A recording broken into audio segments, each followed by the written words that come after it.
Meu nome é Isaac Germano Carniol, eu sou médico, me formei na primeira turma da Faculdade de Ciências Médicas aqui da Santa Casa.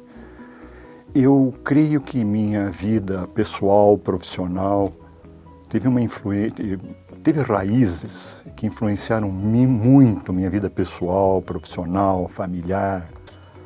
E a partir do convite de participar dessa gravação, eu andei pensando, tentando reunir alguns desses aspectos. Na época só existiam, em 63 eu acho, só existiam duas faculdades, a Paulista e a USP. E depois de 2 ou 3 anos que eu tinha sido reprovado, eu praticamente tinha perdido a esperança. Naquela época o reprovar não é que nem agora.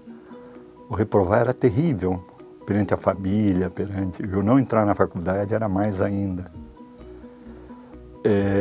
Bom, e aí eu tinha sido reprovado, eu fiquei muito aéreo e havia uns boatos no cursinho que ia ser fundada a faculdade da Santa Casa, mas era boato.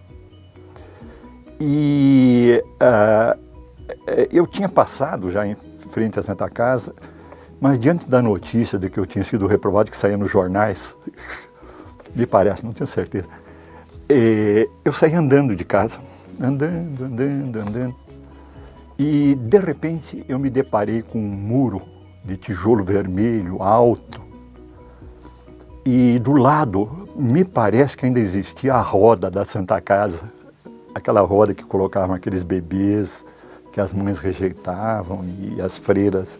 Me parece, não é que ela estava sendo usada, mas existia. E existia uma placa do lado com um edital. E quando eu prestei atenção no edital, estava anunciando o vestibular da Santa Casa de São Paulo, formar-se-ia a primeira turma. Então aquilo lá me assustou, eu acho que até me motivou para estudar mais. E eu acabei passando nesse vestibular, depois disso passei até numa outra faculdade do interior, ou Sorocaba ou Botucatu, que também, Botucatu estava sendo fundado naquela época também. Então meu primeiro contato com a faculdade foi esse.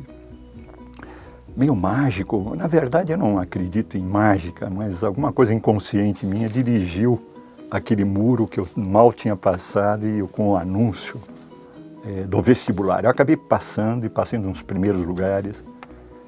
E a partir daí todo um descortinar de situações começaram a se abrir. Eu vou voltar agora para a atualidade, algumas coisas minhas.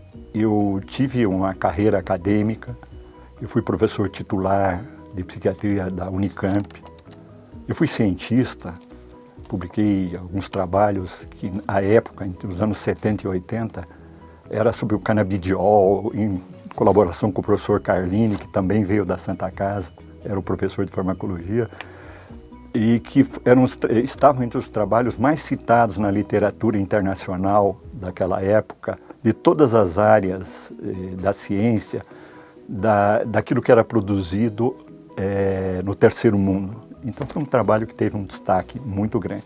A partir daí é que surgiram a possibilidade de usar produtos da cannabis, da maconha, com finalidade medicinal. Então foi um primeiro trabalho que eu fazia com o professor Carlini. Ele foi meu orientador da tese de doutoramento. Então, do ponto de vista pessoal, eu também, além de professor titular, cientista, eu tracei vários percursos. Na verdade, todos que eu começava, eu terminava. Eu fui psicanalista também, sou psicanalista, e eu procurei lidar muito com psicose. Tenho muitos trabalhos científicos, fui considerado cientista, sou cientista há muito tempo, mas eu não me ative à ciência pura, porque nas últimas décadas eu comecei a verificar que a linguagem que provinha da ciência e que eu trabalhei muitos trabalhos em relação a isso, por exemplo, provavelmente eu que introduzi o tratamento de lítio no Brasil e outros tratamentos assim, de cinesia tardia, que era um efeito, eu que estudei aqui no Brasil, várias coisas. Eu percebi que a ciência não era suficiente para comunicar a mente humana e eu me voltei para a arte. E daqui a pouco eu vou explicar por que provavelmente a Santa Casa me influenciou à procura desses vários caminhos que eu fui traçando, profissionais e pessoais. Bom, uma influência muito forte. Então, nas últimas décadas, eu tenho trabalhado com arte e saúde mental. Não a arte como era a Danise da Silveira, do Bispo do Rosário, em que havia um contato pessoal, junto com a minha esposa, com pacientes psicóticos, em que eles não têm mais linguagem. A desestruturação ou é fixa como num delírio, como esse cara da catedral agora, ou então é esfacelada. E nós temos, através da arte, tentado estudar, já publicamos vários livros também, ligando a arte, ligado à neurociência, com as ideias do neurocientista Damásio, e a possibilidade de comunicação. A linguagem que a pessoa que não se adapta à sociedade, que tem loucura, etc., procura ou usa para se comunicar. E nós vamos publicar proximamente um livro chamado Palimpsesto Mágico. Esse palimpsesto mágico, essas coisas que acontecem, né? Um dos maiores artistas plásticos brasileiros vivos, ele não é tão reconhecido, mas é reconhecido internacionalmente, chamado Egas Francisco. Ele me autorizou a falar sobre isso. Nós vamos publicar um livro junto, em que ao invés dele só falar, etc., ele produzia esboços na terapia. E nós vamos fazer uma exposição e um livro chamado Palimpsesto Mágico. Palimpsesto é o papiro que era usado no Egito Antigo. Ele era reaproveitado, porque era muito difícil. E você riscava o papiro e com isso eles utilizavam novamente. O nosso papiro que nós tivemos com Egas Francisco é um palimpsesto mágico. Isso é chamado de palimpsesto, que nem nas igrejas que eles pintam em cima e redescobrem as pinturas que tinham originalmente. Só que é mágico porque Egas produz na terapia esboços de 4, no ateliê dele demora meses para produzir, dias, não sei, para produzir uma obra. Mas comigo em 5, 6 minutos, 3 minutos, ele produzia um palimpsesto em que o momento estava presente através dos pincéis, através da escolha das cores. Quem quiser pode consultar no Google, Egas Francisco. E também o passado que voltava, o futuro que ele... emoções, sentimentos. Então era o conjunto que está presente nessas pinturas que ele esboça. Então eu acabei caminhando para a arte também. Eu não tenho habilidade artística, pelo contrário, mas eu me aliei a pessoas que tinham essa possibilidade de comunicação. Eu vou procurar traduzir por que isso tudo tem a ver com a Santa Casa. A Santa Casa, na minha maneira de ver, eu fui presidente do centro acadêmico e o primeiro elemento então que eu vou abordar, que essa calmaria que existe na Santa Casa atualmente não existia naquela época, não existia no Brasil, os anos 60 e tanto, época de chumbo, ato institucional número 5, em 68. Havia um burburinho político que impregnava até os estudantes, que formavam correntes opostas. Alguns dos nossos colegas, tendo em vista, e daqui a pouco eu vou explicar por quê, o drama do Brasil pobre, partiram até para a prática, tentando rapidamente transformar esse Brasil, se tornaram guerrilheiros e morreram. Eu não me tornei porque eu quase fui guerrilheiro, mas não me tornei não, porque eu achei que eu ia atrapalhar, porque eu sou meio atrapalhado. Eu sou meio confuso, inicialmente, pelo menos, naquilo que eu faço. Eu temi muito de atrapalhar mais do que ajudar. Mas eu tinha aquela ideia mágica de transformar o Brasil também. Eu me lembro do Torigói e outros colegas, a Guiomar, que acabou, felizmente não morreu, mas que participaram da luta política, e daqui a pouco como é que a Santa Casa tem a ver com tudo isso. A Santa Casa era um ambiente mais conservador que vocês possam imaginar. Famílias tradicionais tinham representantes no Conselho Curador, não sei se é Conselho Curador, na Provedoria. E Altenfelder, Alcântara Machado, são nomes ilustres. O Carvalho Pinto, que foi governador, também era era provedor, participou dessa provedoria, não provedoria, mas era alimento. E algo mágico aconteceu na Santa Casa. Se vocês visitassem a Santa Casa naquela época, com algumas exceções, as enfermarias tinham o nome, tinham como chefe os grandes nomes da medicina da época, que de uma maneira muito generosa trabalhavam pelas manhãs gratuitamente atendendo pobres aqui na Santa Casa, pesquisando alguns deles, muitos deles, e à tarde eram os consultórios mais caros que existiam aqui em Campinas. Então, apesar de não ser muito citado, havia uma caridade muito grande, uma generosidade muito grande. O segundo fator é que é a minha visão, talvez alguns não concordem com isso, que muitos professores brilhantes não conseguiam evoluir na USP ou na Escola Paulista porque os lugares eram disputadíssimos. E talvez eles até fossem mais brilhantes que os professores titulares que tinham poder absoluto naquela época. Então juntou-se a Santa Casa tradicional com a nata da inteligência de professores provindos da Escola Paulista e principalmente da USP, que vieram para cá com a ideia nova de criar uma faculdade realmente condizente com o desenvolvimento científico. Então vejam, junta a ciência, junta a humanidade. E nisso tudo se destaca uma pessoa que às vezes não é tão citada, chamado Alcântara. Eu acho que ele era da família Alcântara Machado. Ou ele foi provedor, ou ele foi...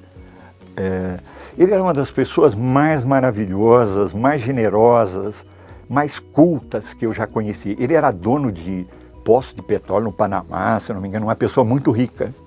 E ele pegava dinheiro dele muitas vezes, e foi a partir daí que ele conseguiu transformar alguma dessas enfermarias em laboratórios. E esses laboratórios acabaram atraindo a nata da novidade científica naquela época. Eu vou citar alguns exemplos. O professor Carlini. Carlini era farmacologista, já de grande prestígio, trabalhava na Escola Paulista, mas não tinha a possibilidade. Ele veio para a Santa Casa, e a Santa Casa não tinha muitas condições ainda.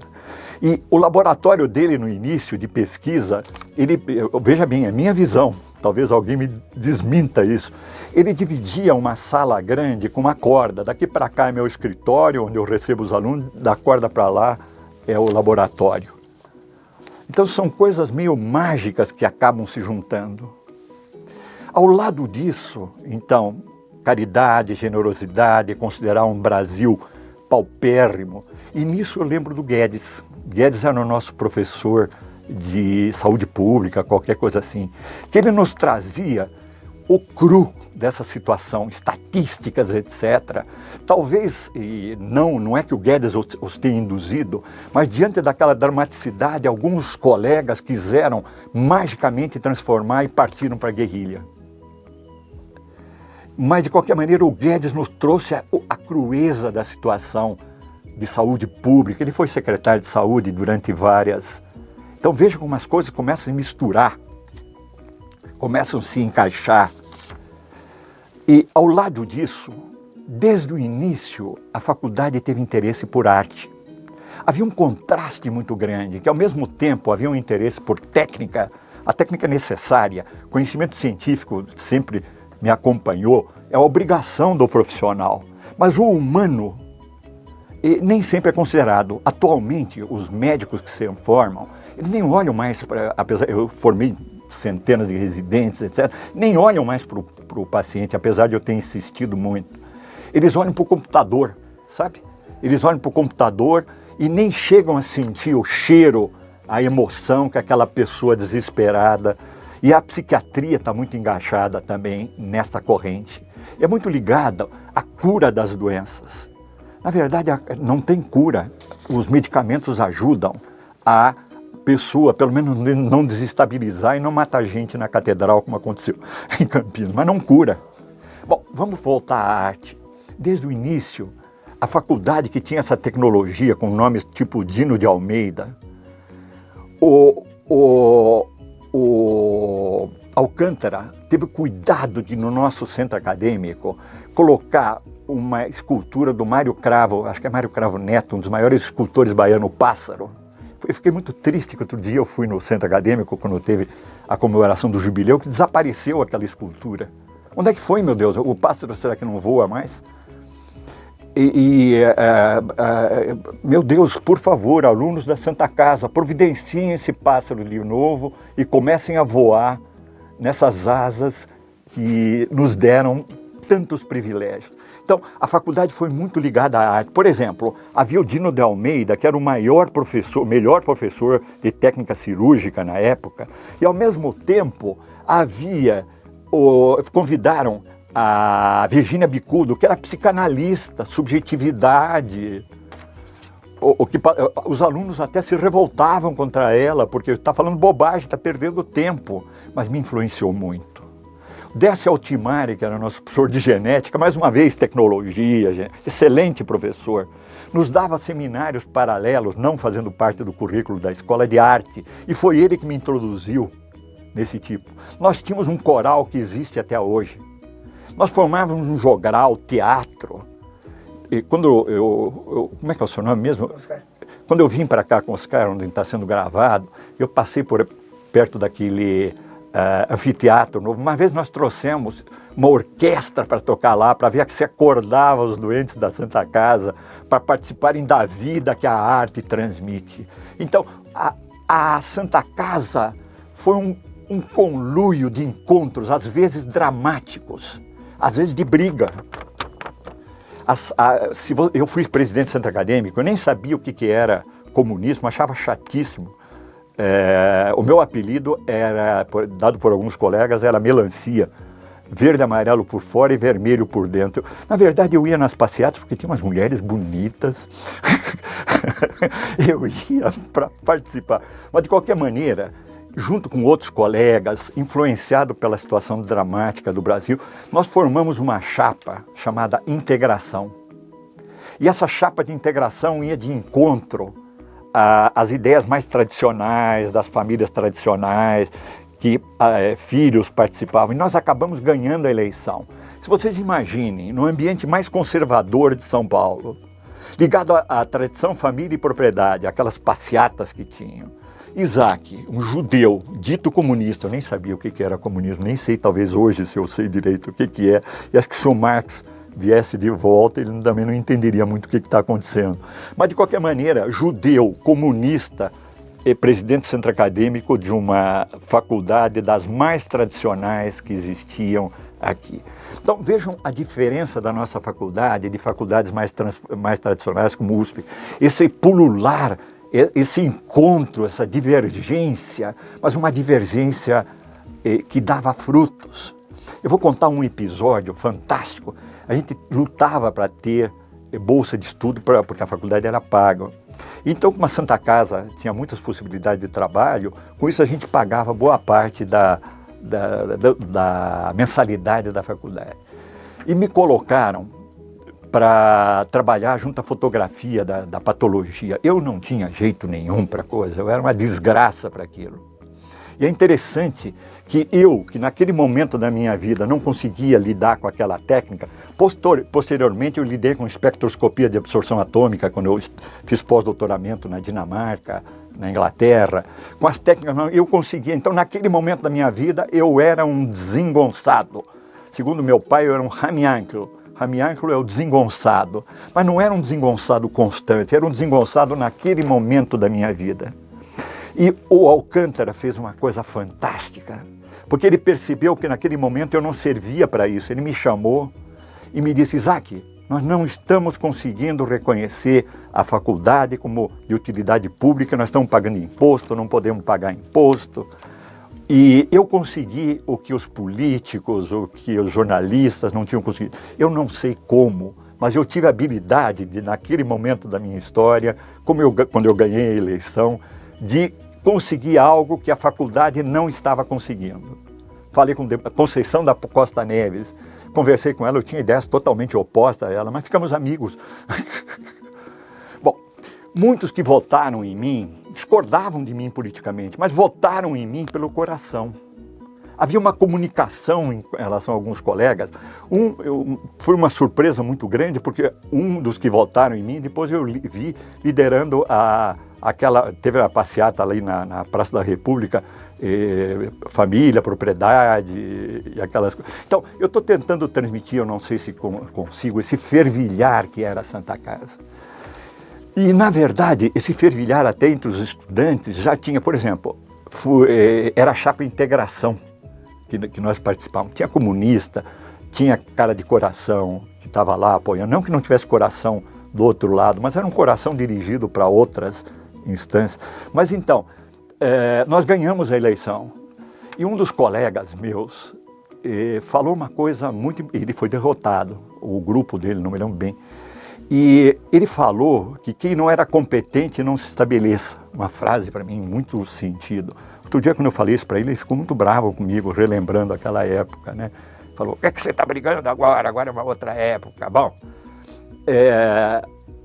porque eu falei para ele, depois de passados quase 50 anos, que ele tinha toda a razão, eu não tinha capacidade de ser presidente do Centro Acadêmico.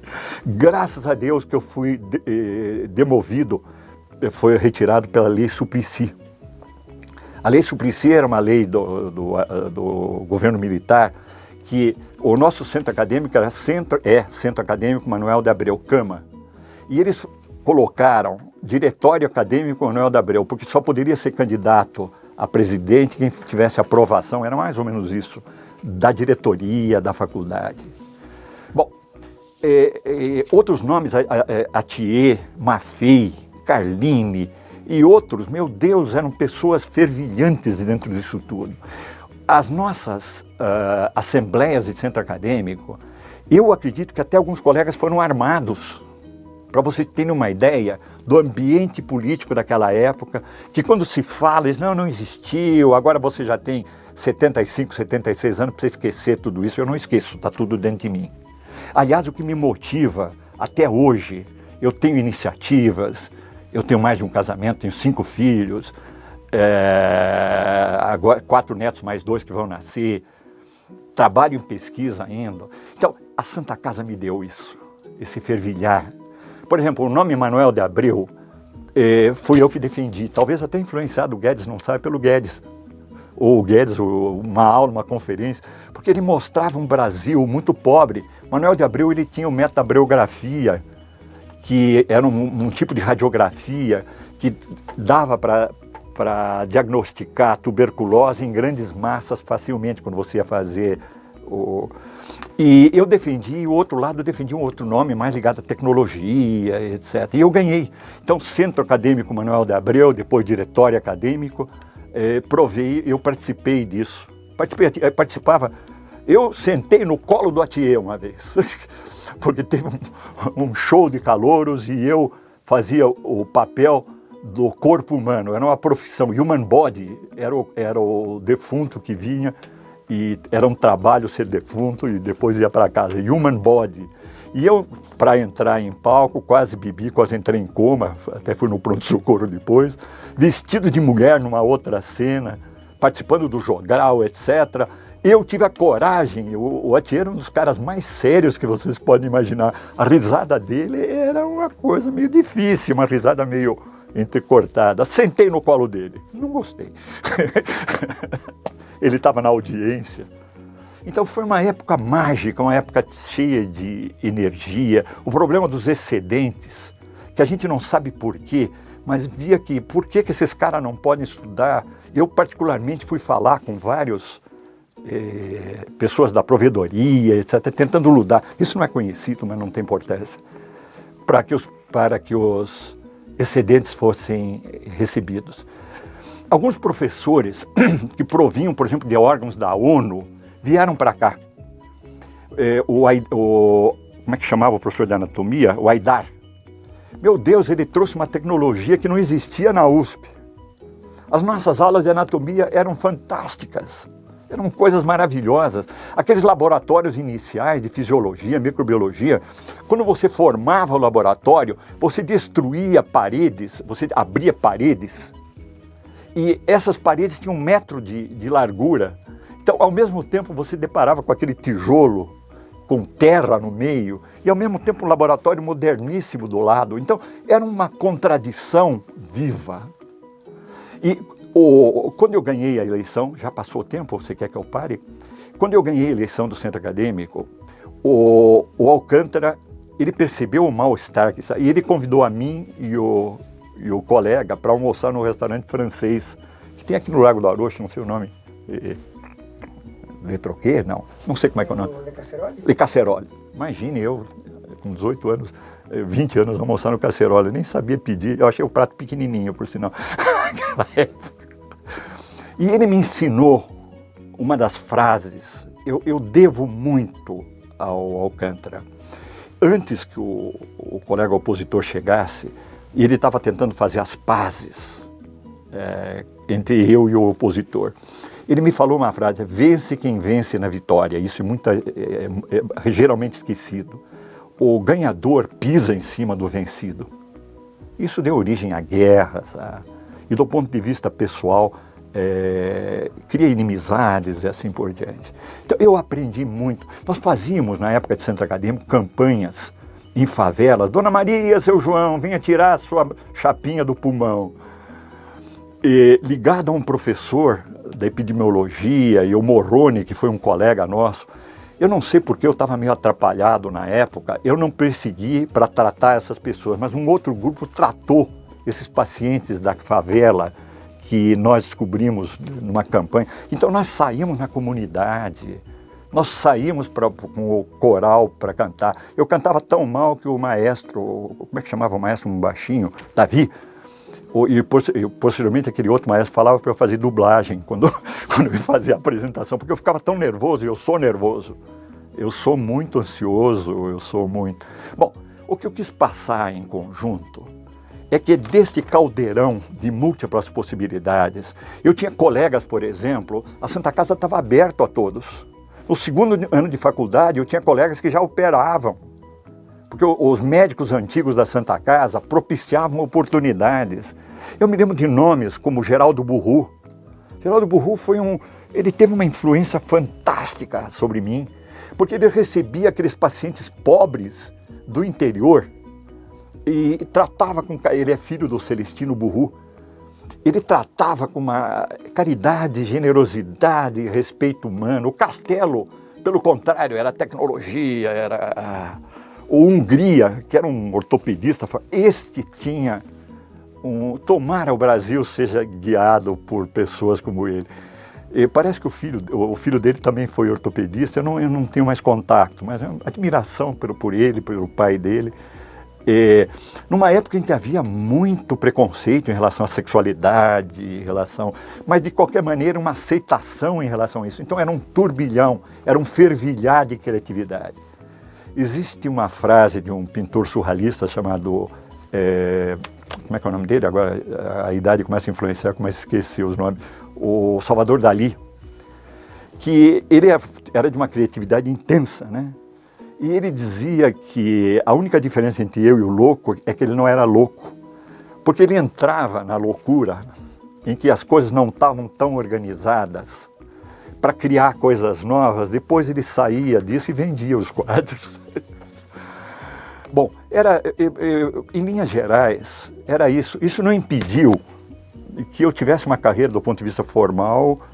Vários colegas meus foram professores titulares na USP. Eu acho que o sinal daqueles professores que não tiveram, meus professores que não tiveram, estou me lembrando do Samir Haslan, que foi professor titular, agora aposentado na USP, o Fadlo Frage, um outro, como é que chama ele? O Brandt foi diretor do Einstein. O Brandt era durão.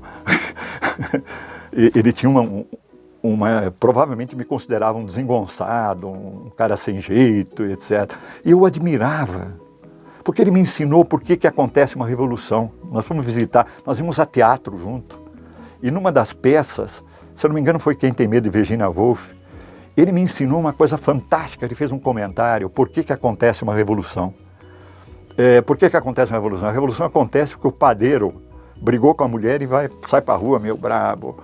O açougueiro deu uma lasca no dedo quando foi cortar carne. O padeiro queimou o dedo. e todos eles se encontram na praça. E aí, com a raiva possuída, eles provocam uma grande revolução. Eu acho que a Faculdade de Ciências Médicas da Santa Casa de São Paulo foi uma grande revolução. Eu procurei, então, dar alguns indícios de aspectos que me influenciam até hoje. Foi muito bom essa oportunidade. Outro dia eu falei umas verdades uma coisa não muito diferente, porque eu fui professor titular da Unicamp, e gravaram e ficaram com medo, eu acho, e esconderam o que eu falei. Eu espero que não aconteça a mesma coisa. O seu nome novamente? Oscar. O Oscar não faça isso comigo. Mas pelo menos me dá uma cópia para eu mostrar para os meus netos. E é isso. A nossa última reunião foi fantástica. Não no sentido de encontrar pessoas poderosas, etc. Mas encontrar gente que gravou dentro de si coração. E esse coração ainda nos une. Atividade atlética, o Vidal como artista, fantástico. Nós fomos para São José do Rio Preto e nós ficamos hospedados para o show na penitenciária agrícola lá, puxa, e eu não sei se o Vidal lembra, nós dois bêbados em cima de uma caminhonete, o Vidal tocava, a gente fez show, jogral, não me lembro mais o que, nós voltando para dormir à noite. Eu não sei como é que eu cheguei, o Vidal ainda foi fazer um outro programa que ele não me contou o que era. Bom, é isso. Eu tenho muito prazer de ter falado isso. Eu vou sair daqui, vou até o Mário ali, na esquina da Silva Jardim, para ver se existe ainda. É um lugar de reunião. O Jotas, que foi o primeiro lugar de hambúrguer. Eu participei de uma maneira distante da luta da Maria Antônia. Era uma luta entre o Mackenzie, apoiado pelo governo militar, pela policiais, contra sujeitos que, alguns que iam às passeatas, provavelmente, que nem eu, para ver as mulheres, e outros, aparentemente, motivados ideologicamente de uma maneira mais séria. Então, foi um prazer, eu espero ter transmitido. Eu devo muito à Santa Casa, e da Santa Casa eu aprendi a coisa talvez mais importante. Eu pretendo morrer vivo. Até o último dia em atividade, se eu não tiver mobilidade ou tiver doenças. Eu aprendi também com o pessoal que fazia esportes, eu faço esporte, não sirvo para esportes coletivos, mas desde os 30 anos, uma das minhas namoradas que eu tive aqui na Santa Casa, achou que eu tinha um papo que eu devia, então para conquistá-la eu fui fazer ginástica, não parei mais, não conquistei ela. E, aliás, apenas um detalhe, os namoros mais fantásticos que eu tive naquela época, agora não, agora está melhor, foi dentro de um freezer, porque o Carlini fazia pesquisas onde ele colocava ratos em situações de estresse e aplicava maconha cronicamente, esses ratos ficavam agressivos. E uma das formas de aplicar estresse era colocar dentro de um freezer enorme que tinha. E eu e essa, quase que eu disse o nome dela, ficávamos ao lado de cuidar dos ratos namorando lá embaixo, dentro do freezer com casaco de pele. Isso tudo eu aprendi na Santa Casa. Um abraço para todos os colegas. Por favor, novas turmas, não sejam só técnicos. Se é que alguém vier a me ouvir, usem da criatividade, do humano, do Geraldo Burru que vocês têm dentro de vocês. Olhem para os pacientes. São pessoas desesperadas, é obrigação nossa fazer o diagnóstico. Não peçam demais exames não, isso é muito caro, é inviável. Olhem para a pessoa, vejam a história, comuniquem, vejam que ela não é muito diferente de você. É isso, muito obrigado pela oportunidade.